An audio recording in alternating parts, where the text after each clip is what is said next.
Fala aí, galera! Sejam muito bem-vindos a mais uma aula aqui no Ciência em Ação, no canal do professor Paulo Valim. Eu sou o professor Fabrício Benayon e eu estou aqui com vocês, desta vez, uma aula gravada, infelizmente, por motivos técnicos, né? Estou com uma obra aqui num vizinho, aqui no andar de baixo, de forma que o barulho está muito grande para que a gente possa ter uma aula ao vivo, tá? Então eu peço antecipadamente desculpas, mas não é por isso que nós vamos interromper os trabalhos, não é isso? Então eu resolvi aqui deixar gravada essa aula para que a gente possa manter aí o nosso ritmo de estudos sem deixar vocês na mão. Beleza? Então vamos lá, vamos nessa. Hoje nós vamos falar de cilindros, tá? A gente vai poder encontrar algumas questões aqui, eu coloquei algumas questões do Enem, tá? Questões interessantes, algumas questões mais básicas, só para a gente rever alguns conceitos, tá? E de forma que eu acho que ficou bem equilibrada essa lista de exercício, tá? Então vamos lá, vamos fazer a primeira questão. A primeira questão caiu do Enem, no Enem de 2019. Então vamos fazer a leitura da questão. Uma construtora pretende conectar um reservatório central, RC, em formato de um cilindro com raio interno igual a 2 metros e altura interna igual a 3,30 metros. Há 4 reservatórios cilíndricos auxiliares, R1, R2, R3 e R4, os quais possuem raios internos e alturas internas medindo 1,5 metros. Aí a gente encontra a figura, vamos lá. As ligações entre os reservatórios, entre o reservatório central e os auxiliares são feitas por canos cilíndricos com 0,10 metros de diâmetro interno e 20 metros de comprimento, conectados próximos às bases de cada reservatório. Na conexão de cada um desses canos com o reservatório central, há registros que liberam ou interrompem o fluxo de água. No momento em que o reservatório central está cheio e os auxiliares estão vazios, abrem-se os 4 registros e, após algum tempo, as alturas das colunas de água estão nos reservatórios se igualam, assim que cessa o fluxo de água entre eles pelo princípio dos vasos comunicantes. A medida em metro da altura das colunas de água nos reservatórios auxiliares após cessar o fluxo de água entre eles é... Bom, estamos diante daquela clássica questão, o clássico formato do Enem, tá? Texto bastante longo, bastante informação, mas vamos com calma. Primeiramente, o que a gente tem que perceber? Inicialmente, o reservatório central está completamente cheio. Aí são abertos esses registros, né, que estão nos canos, de forma que a água vai em direção aos 4 reservatórios auxiliares. Tudo bem? Muito bem. Então, o que acontece? Ele mesmo cita, pelo princípio dos vasos comunicantes, o que vai acontecer? Vai chegar uma hora em que as alturas de todos os reservatórios, inclusive a do reservatório central, elas se igualam. Ou seja, imagine que eu vou ter uma altura, digamos aqui, de Hzinho, tá?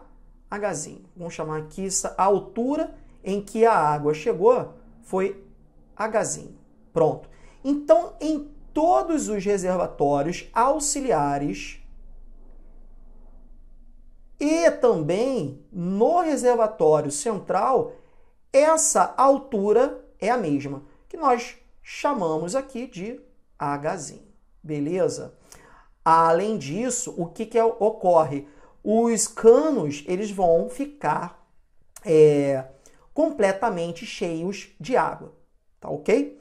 Muito bem. Então, pensando nisso, o que a gente vai fazer?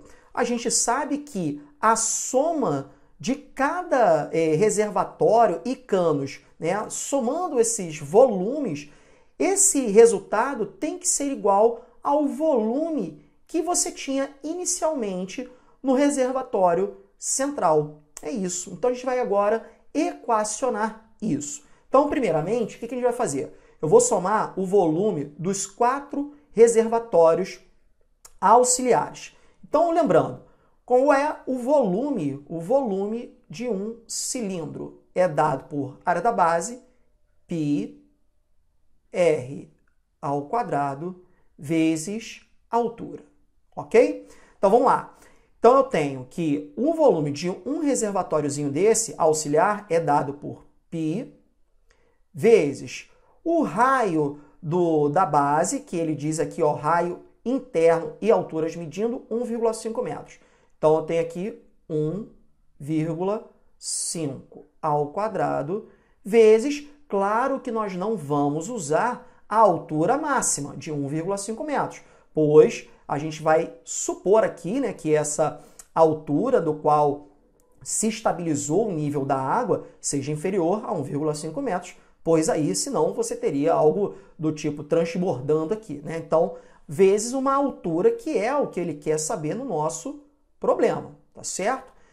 Vezes 4, naturalmente, porque eu tenho 4 reservatórios auxiliares, ok? Então, essa expressão me dá o volume dos 4 reservatórios auxiliares. Maravilha.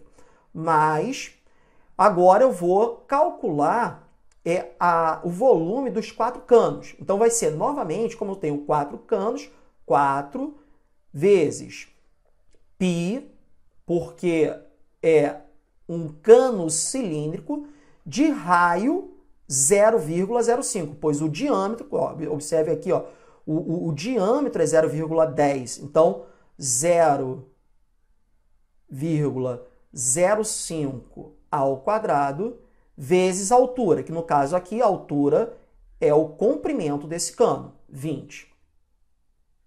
Beleza? Então aqui, ó, só para reforçar, aqui eu tenho a expressão que representa o volume dos 4 reservatórios auxiliares. Aqui eu tenho a expressão que me dá o volume dos 4, volume total, né? Dos 4 canos, tá?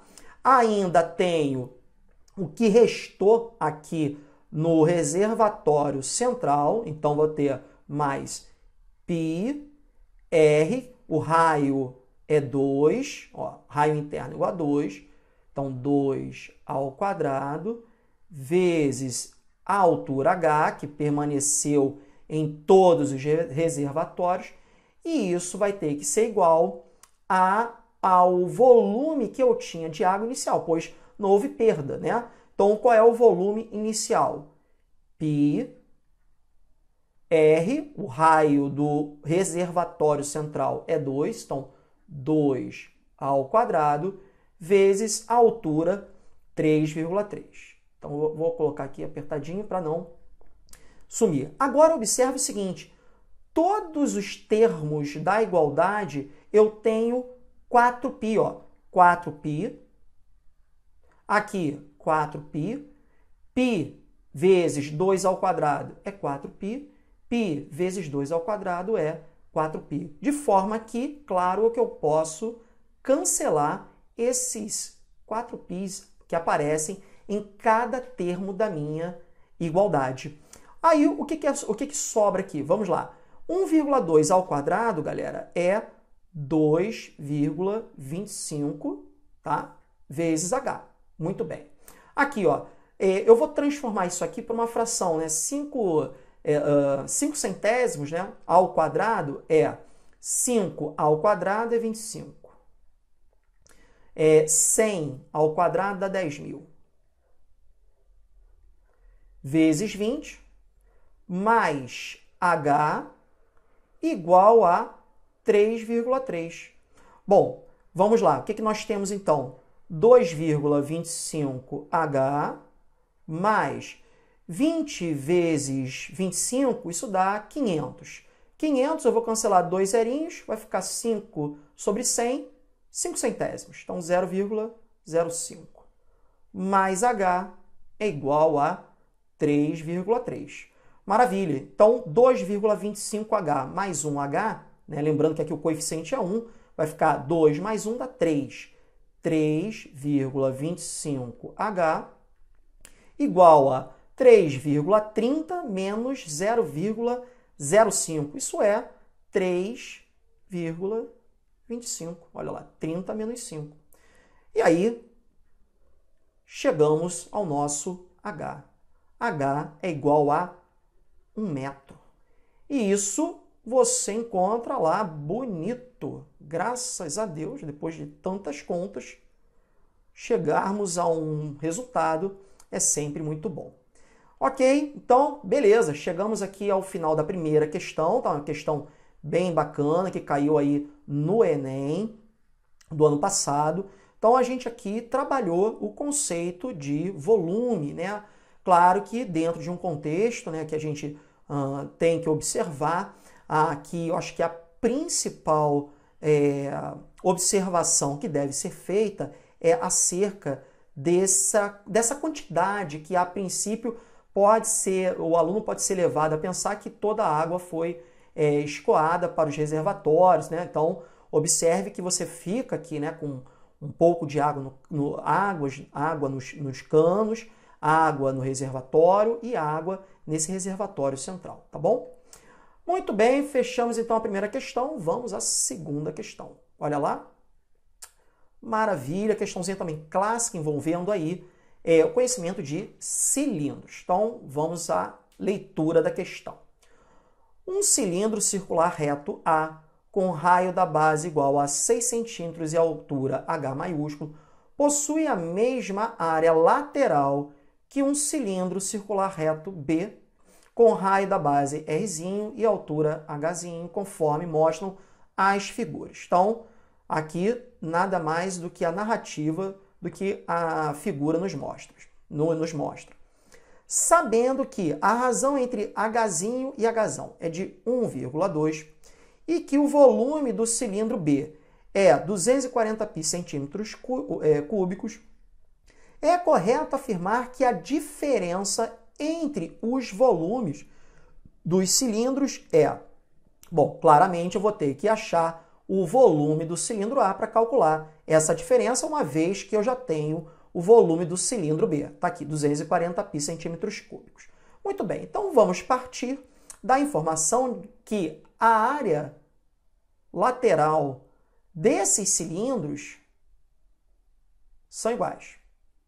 Ok? Então, vamos lembrar aqui, área lateral. Então, a gente tem que pensar no seguinte, imagine você, né, que você vem aqui sobre essa linha, né, passa uma tesoura e abre. Então, o que vai acontecer? Automaticamente, a figura que você forma da superfície lateral é um retângulo, cujas dimensões são, uma é fácil, está aqui, uma está aqui, a altura. E a outra é você observar o comprimento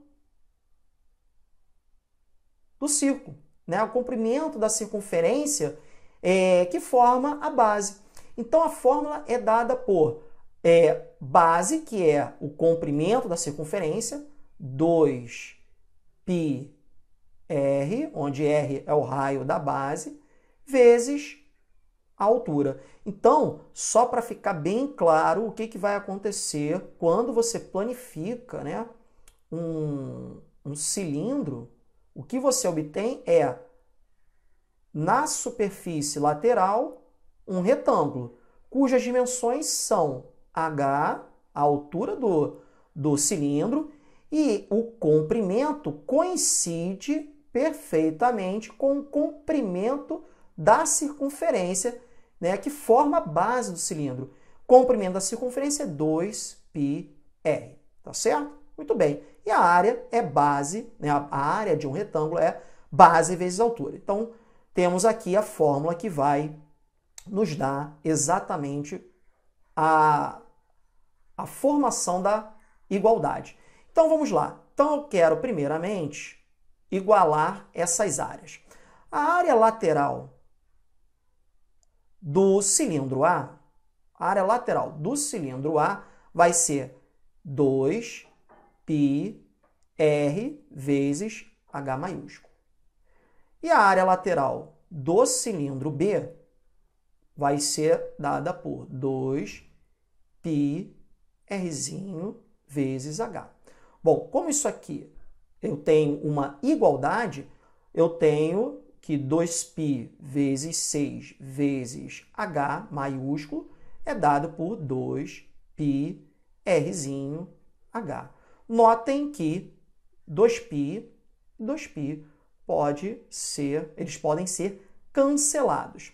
Além disso, olha aqui, essa informação eu posso usar agora. Inclusive, eu vou escrever o seguinte, olha, Hzinho é 1,2 Hzão. E aí, o que eu vou fazer? Substituir aqui, né? Tranquilo, olha lá. 6H, peraí, deixa eu só trocar aqui a cor, que eu peguei 6H maiúsculo, vai ser Rzinho vezes Hzinho, que é 1,2 Hzão. Pronto, olha lá. Cancelo esse H com esse H, automaticamente temos que Rzinho é 6 dividido por 1,2. Beleza, galera? Tranquilo?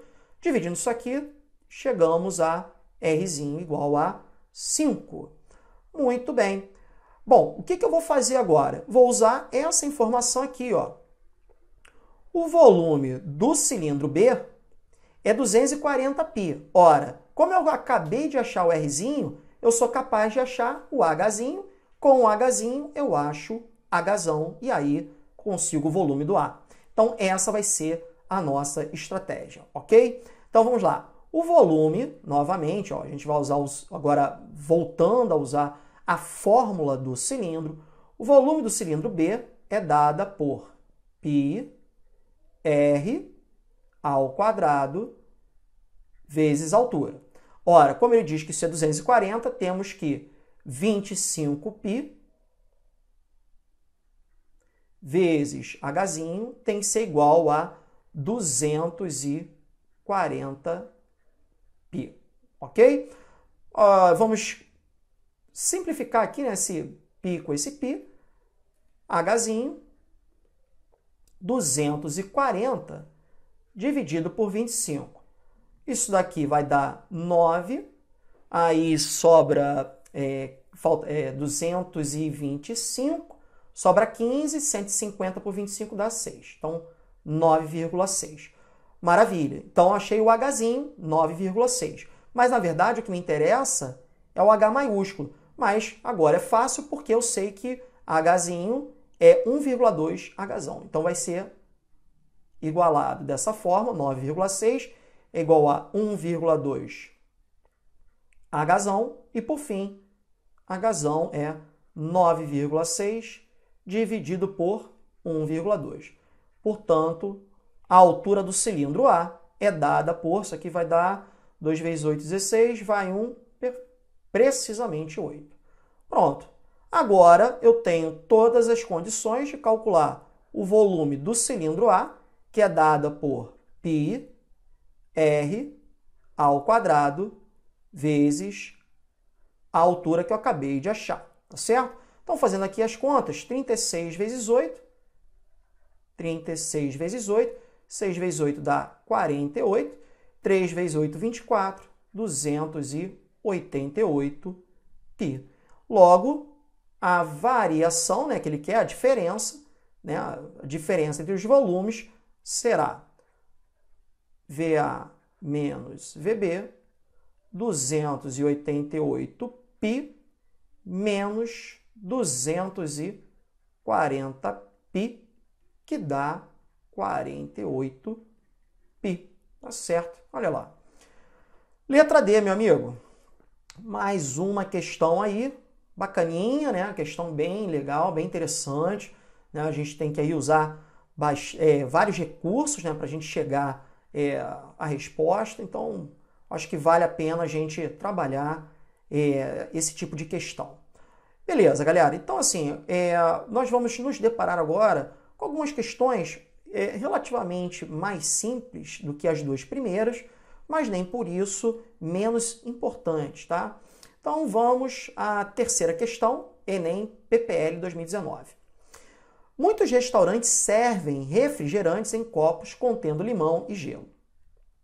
Suponha um diâmetro igual a 6 centímetros e altura igual a 15 centímetros. Nesse copo há 3 cubos de gelo, cujas arestas medem 2 centímetros cada, e 2 rodelas cilíndricas de limão com 4 centímetros de diâmetro e 0,5 centímetros de espessura cada. Considere que, ao colocar o refrigerante no copo, os cubos de gelo e os limões ficarão totalmente imersos.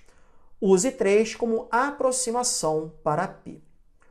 O volume máximo de refrigerante em centímetro cúbico que cabe nesse copo contendo as rodelas de limão e os cubos de gelo com suas dimensões inalteradas é igual a... Bom, vamos lá. Obviamente, o que acontece é que quando você tem esses objetos, né, esse gelo e esse limão dentro do copo, né, eles diminuem o volume, né, a capacidade de refrigerante. Então, é claro que o que a gente vai fazer aqui? Nós vamos calcular a capacidade máxima, que é o volume, né, que a gente vai obter do copo, e depois a gente desconta o volume de cada objeto que está totalmente imerso no líquido. Beleza? Então, vamos lá. Primeiramente, vamos calcular o volume do copo.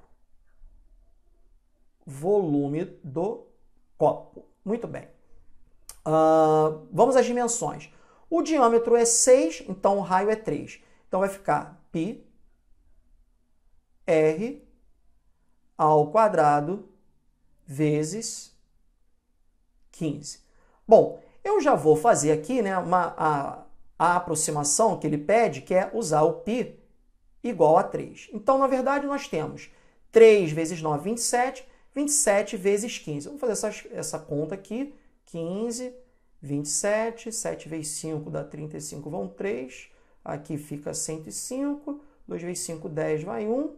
2 vezes 1, 2. Com mais 1, 3. 405. Pronto. Então, 405. Se vocês me permitem, eu vou apagar aqui a conta só para abrir um espaço, tá? Beleza. Então, 405 não, né, Fabrício? Pelo amor de Deus. 405 centímetros cúbicos. Hein? Bom, vamos lá. Vamos calcular agora o volume do cubo, né? Eu já vou calcular direto 3, porque é bem simples, né? 3 cubos. Então, 3 vezes o volume de um cubo. Então, como a aresta é 2, vai ficar 3 vezes 2 ao cubo. Lembrando que o volume de um cubo é dada por aresta ao cubo. Então, isso aqui dá 8, 3 vezes 8, 24 centímetros cúbicos. E ainda temos 2 rodelas, né, de limão, que tem 4 centímetros de diâmetro, portanto, 2 de raio, e a espessura aqui desempenha o papel da altura de um cilindro, né? Então, você vai ter 2 vezes o volume do limão, da rodela de limão. Então, vai ficar 2 vezes πr ao quadrado. Então, usando π igual a 3, 3r, aqui o raio é 2, 2 ao quadrado, vezes a altura, que é a espessura, 0,5. 2 vezes 0,5 dá 1. 3 vezes 4 dá 12. Então, 12 centímetros cúbicos. Muito bem. Então, o volume máximo, que é o que ele quer, então, bem tranquilo, vai ser dado por 405 menos... vamos somar logo aqui, né? 24 mais 12 dá 36. Fazendo as contas, isso aqui dá 369 centímetros cúbicos, e isso você encontra aqui no item C da questão. Beleza, galera? Show! Então, assim, de fato, uma questão mais simples que as anteriores, mas também tem o seu valor, né, em termos de raciocínio, o que a gente tem que fazer, ok? Maravilha. Então, partiu para a questão de número 4. Vamos lá. Questão de número 4, eu coloquei mais para lembrar para vocês do seguinte, ele vai começar falando o seguinte, olha, considere o sólido obtido pela revolução do retângulo ABCD. Então, o cilindro também pode ser chamado de um sólido de revolução, ou seja, quando você tem um retângulo, tá? E esse retângulo tem um eixo de rotação apoiado em um dos lados do retângulo, tá?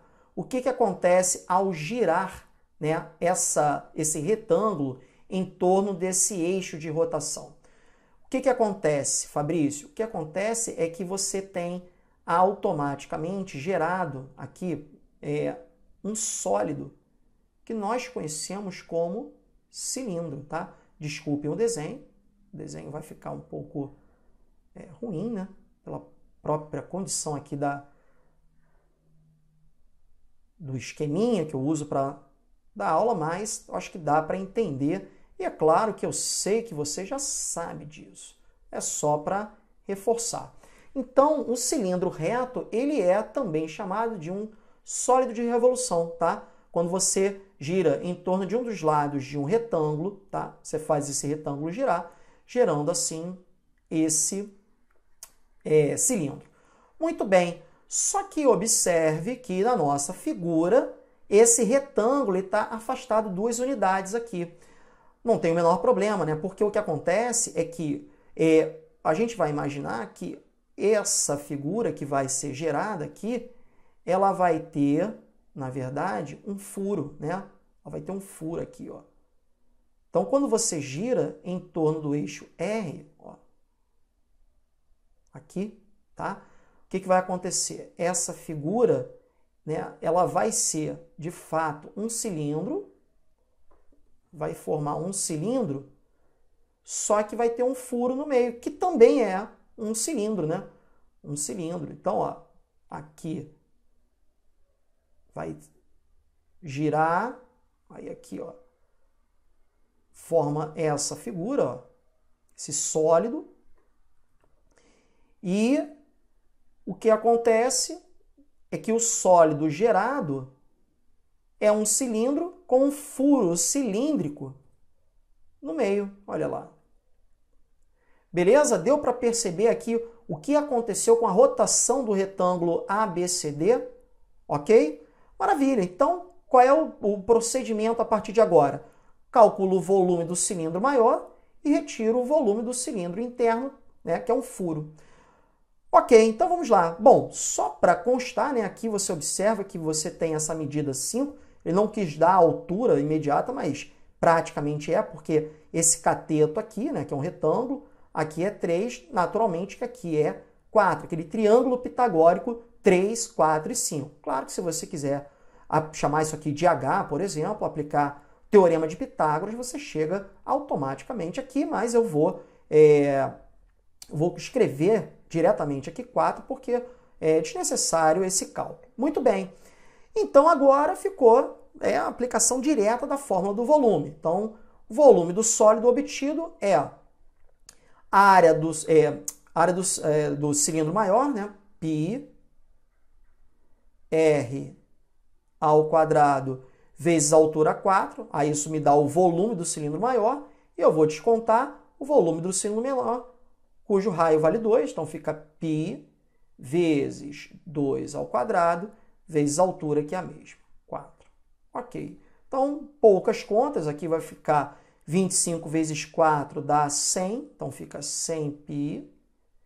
Menos 4 vezes 4 dá 16π.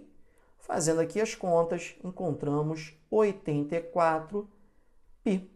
E isso está lá no item D da sua questão. Show?